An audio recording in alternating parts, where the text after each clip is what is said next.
السلام علیکم ورحمۃ اللہ تعالی وبرکاتہ۔ نحمدہ سبحانہ وتبارک وتعالی ونصلی ونسلم علی رسولہ الکریم۔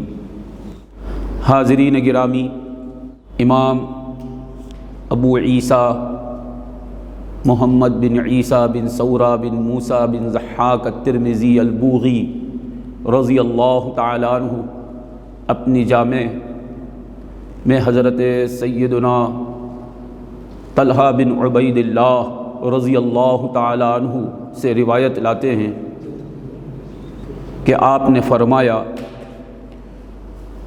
رسول اقدس صلی اللہ علیہ وآلہ واصحابہ وسلم جب نیا چاند دیکھا کرتے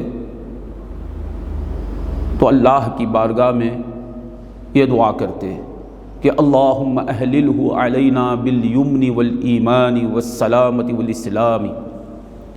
اے اللہ، تو اس چاند کو طلوع فرما، اس چاند کو تو نکال ہم پر، بالیمن والایمان، یمن کہتے ہیں برکت کو، برکت کے ساتھ اور ایمان کے ساتھ، والسلامت والاسلام، سلامتی کے ساتھ اور اسلام کے ساتھ، تابعداری کے ساتھ۔ ربی و ربک اللہ، اے چاند میرا اور تیرا رب اللہ ہے، میرا رب بھی اللہ ہے اور تیرا رب بھی اللہ ہے، اللہ ہی میرا بھی رب ہے اور تیرا بھی رب ہے۔ اس حدیث کو امام ابو عیسیٰ ترمذی رضی اللہ تعالیٰ عنہ نے اپنی جامع میں حسن کہا ہے، یعنی اس کی سند حسن ہے۔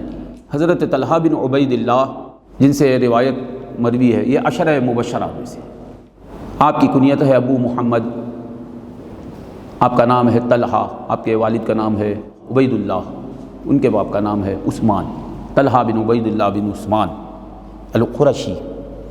عشرہ مبشرہ میں جتنے حضرات ہیں سب قریش کے ہیں، سب خاندان رسول سے ہیں، ابو بکر، عمر، عثمان، علی، طلحہ، زبیر، سعد، سعید، عبد الرحمن بن عوف، ابو عبیدہ بن الجراح، سب اہل قریش سے۔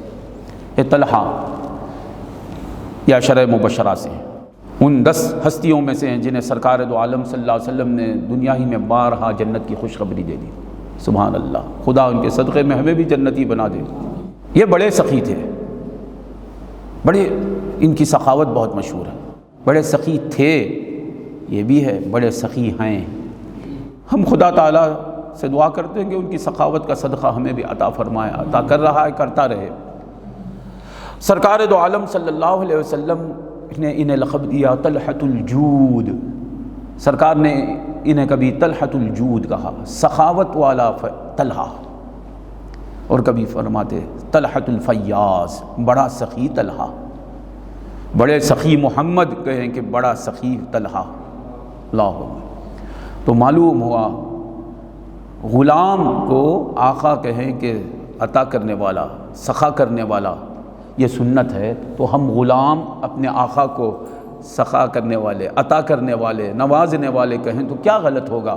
سرکار دو عالم صلی اللہ علیہ وسلم جو 18,000 عالم کو عطا کرنے والے ہیں خدا کے حکم سے، خدا کی عطا سے، آپ اپنے غلام حضرت طلحہ بن عبید اللہ رضی اللہ کو طلحۃ الجود، طلحۃ الفیاض فرمایا کرتے تھے۔ سرکار دو عالم صلی اللہ علیہ وسلم جب نیا چاند دیکھتے ہیں، نئے چاند کو عربی میں ہلال کہتے ہیں، پہلی رات، دوسری رات، تیسری رات کے چاند کو ہلال کہتے ہیں۔ اس کے بعد جو چاند دکھائی دیتا ہے اسے قمر کہتے ہیں۔ 14ویں رات میں جو چاند دکھائی دیتا ہے وہ فل مون، بدر کہتے ہیں اسے، بدر 14ویں رات کا چاند۔ تو پہلی رات جو چاند دیکھا جاتا ہے مہینے کی پہلی رات میں اسے ہلال کہتے ہیں۔ تو بعض روایتوں میں احللہ کا لفظ آیا، بعض روایتوں میں احلہ کا لفظ، وہی معنی ہوا احلہ، اللہم احلہ بالیمن والایمان والسلامت والاسلام ربی و ربک اللہ۔ بعض روایات میں آیا کہ اللہم احلہ علینا بالامن والایمان والسلامت والاسلام ربی و ربک اللہ۔ یمن والایمان ایسا بھی مروی ہے، امن اور ایمان، احلہ علینا بالیمن والایمان ایسا بھی منقول ہے، مروی ہے یہ لفظ بھی، اور